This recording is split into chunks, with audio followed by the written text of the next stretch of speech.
নমস্কার বন্ধুরা, আজ আপনাদের সঙ্গে ডিম ও ডালের চপ বানিয়ে দেখাবো। এইভাবে আপনারা ডিম ডালের চপ তৈরি করে সন্ধ্যা বা সকালের স্ন্যাক্স হিসাবে পরিবেশন করতে পারেন। একদমই অন্যরকম ভাবে এই চপগুলো তৈরি করেছি। আপনাদের কাছে যদি রেসিপিটি ভালো লেগে থাকে তাহলে চ্যানেলটিকে সাবস্ক্রাইব করে আমার পাশে থাকবেন। তাহলে চলুন বন্ধুরা, কিভাবে তৈরি করেছি দেখে নেওয়া যাক। প্রথমে আমি 3টে ডিম সেদ্ধ করে নেব। এখানে আমি 3টে ডিম দিয়ে চপগুলো তৈরি করছি। আপনারা চাইলে আর একটু বেশি ডিমও নিতে পারেন। এখন একটা বাটির মধ্যে আমি আগে থেকেই ছোলার ডাল ভিজিয়ে রেখে দিয়েছিলাম। বড় কাপ মেপে 1 কাপ ছোলার ডাল ভিজিয়ে রেখে দিয়েছিলাম। দেখুন ছোলার ডাল খুব সুন্দরভাবে ভিজে গেছে। এখন এই সবগুলো ডাল ভালো করে বেটে নিয়েছি। এখন এই ছোলার ডাল বাটার মধ্যে দিয়ে দেব 1 টিস্পুন আদা এবং রসুন বাটা। তারপর দিয়ে দিচ্ছি 1 টিস্পুন কাঁচা লঙ্কা কুচি, 2 টিস্পুন পেঁয়াজ কুচি। পেঁয়াজটাকে একদম চিকন করে কেটে নিতে হবে।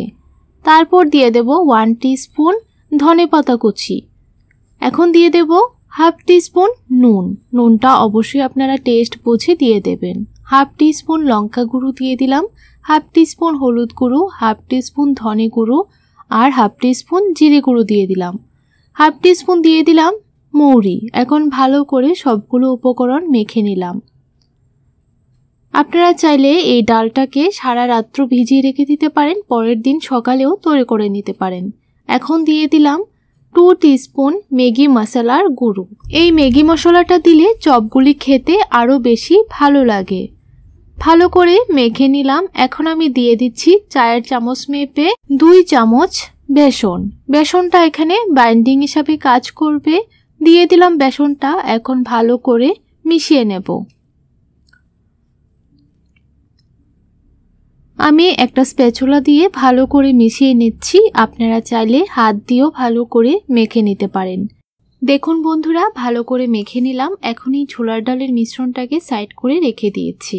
অন্যদিকে আমি সেদ্ধ ডিমগুলো নিয়ে নিলাম। মাঝখান থেকে এইভাবে কেটে নেব। আপনারা চাইলে ডিমগুলোকে 4 ভাগেও কেটে নিতে পারেন। আমি 2 ভাগেই চপগুলি তৈরি করে নেব। এখন আমি অল্প একটু ছোলার ডালের মিশ্রণ হাতের মধ্যে এইভাবে নিয়ে নিলাম। তারপর একটা ডিমের টুকরো দিয়ে এইভাবে ভালো করে মিশ্রণটা ডিমের টুকরোটার গায়ে লাগিয়ে নিচ্ছি। এইরকমভাবে প্রেস করে চপের আকারে তৈরি করে নিতে হবে। সবগুলো ডিম একইভাবে কোট করে নিয়েছি। এখন একটা বাটির মধ্যে অল্প কিছু ব্রেড ক্রাম্বস নিয়ে নিলাম।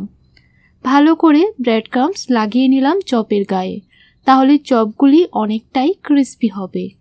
সবগুলো চপ আমি একইভাবে তৈরি করে নিয়েছি। এখন এই চপগুলিকে ভেজে নেব। আপনারা খুব ভালো করে চপের গায়ে ব্রেড ক্রাম্বস চেপে চেপে লাগিয়ে নেবেন, তাহলে চপগুলি খেতে আরও বেশি ভালো লাগবে। এখন কড়াইয়ের মধ্যে আগে থেকেই তেল গরম হবার জন্য বসিয়ে দিয়েছিলাম। এখন এক এক করে চপগুলো দিয়ে দিচ্ছি। সবগুলো চপ একসঙ্গে ভাজা যাবে না, তাই 2টো করে চপ ভেজে নিচ্ছি।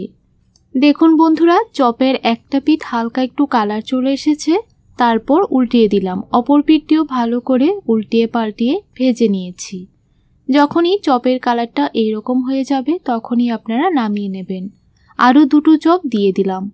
আর চপগুলি যখন ভাজবেন তখন গ্যাসের ফ্লেমটা লো টু মিডিয়ামে রেখে ভাজবেন, তাহলে খুব সুন্দরভাবে ভাজা হবে আর কালারটাও খুব সুন্দর আসবে।